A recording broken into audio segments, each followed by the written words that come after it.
So I'm on my way to school. Katie got me this little camera holder thing that allows me to not hold the camera when I'm driving, and I can kind of narrate a little bit. Yes, that was me doing this with no hands on the wheel. So a couple of weeks ago, my CD player broke, so I have to use headphones, and I just drove by a cop, so that means I took a headphone out. So maybe they'll think that this one ear thing is a cell phone hands-free device instead of a hands-free iPod device, which is now what I listen to on the way, because radio stations go in and out and it's just kind of dumb. So what usually happens on Thursday is I'll get up a little later because I get home so late, and take the girls to the babysitter, come back home and do my Greek class, because there's a quiz on Thursday. So I'll do my Greek class and then take the quiz. I usually get on the road by about 11 o'clock or so. And then on the way down, it's 3 hours down, 3 hours back to Wake Forest. And on the way down, that doesn't count the time to eat, so it's about 3 hours and 20 minutes or so if I stop and eat for a while. So on the way down and on the way back, I listen to music, but mostly I listen to leadership kind of podcasts or books, chapel messages, which is what I'm listening to right now. I'm listening to David Platt at Southeastern Chapel. And so Thursday is a lot of things that come into my head, and it's very difficult to try to remember all those principles. And I don't know, maybe this is one way I could try to do that. It might be easier to do an audio recorder instead, but then I'll probably never go back and listen to it. I don't know. I'm somebody that needs to write something down, and when I write it down, that's when I kind of grasp fully, or better I should say, what exactly is going through my head. So I already listened to a leadership podcast by Andy Stanley, and I'd listened to a couple of those per trip, but those are some things that really need to sink in. He's talking right now in his podcast about vision, casting vision and continuing to cast vision, repeating vision over and over again, and then after repeating vision over and over again, then strategically having things in place for people to be able to experience the vision.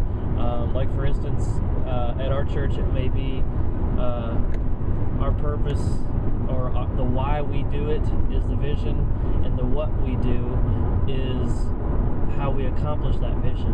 And then what people need to do is get a hold of that by grasping and experiencing the vision itself.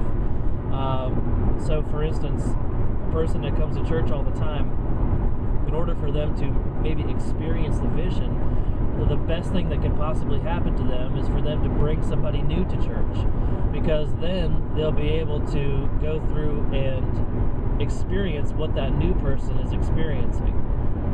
They'll be thinking more like, oh man, I hope the kids ministry is in line today. I hope so-and-so is there because she does the best job at kids ministry.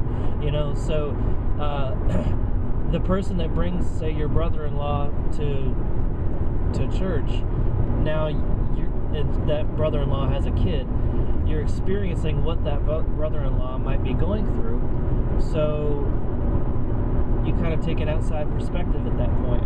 I think what happens, though, a lot of times is that most church people don't bring enough people to church with them, or don't ask people to come to church with them, so they don't ever get to see the outside perspective. They just get to kind of see what's in it for me. And so that was the first podcast I listened to, and Andy Stanley, the stupid phrase that is used all the time is going to conferences is like drinking through a fire hydrant, but Andy Stanley's like that all the time, not just in conferences. So I really enjoyed that. And David Platt is talking about reaching the nations with the gospel, and Romans chapter 1 we're talking everyone in the world knows God the Father, but they choose to reject Him. And I thought that was kind of interesting, because I've been dealing with that, some questions with different people. Honestly, I've also been dealing a lot with the Calvinism Arminian debate, and I'm not ready to totally share exactly my views on that. But let's just say I've been reading a lot of Spurgeon lately, and that could make one want to lean towards Calvinism. However, I'm not going to totally change my former Arminian views just because I'm reading him. I want to go through the scripture on this, but I want to read some Arminian stuff as well, because this is a debate that is probably not going to happen amongst your average church member. But when it comes to being a pastor, for whatever reason, you're expected to know where you stand on this. And before I was being interviewed for my ordination, I kind of went through the whole 5-point Calvinism, Arminianism thing, and I guess I'm a 2-point Calvinist right now. So that would make me a 3-point Arminian.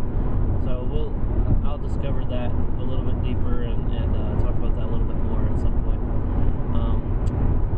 So yeah, I could probably sit here and talk this entire trip, but I don't think you want a 3-hour video of me.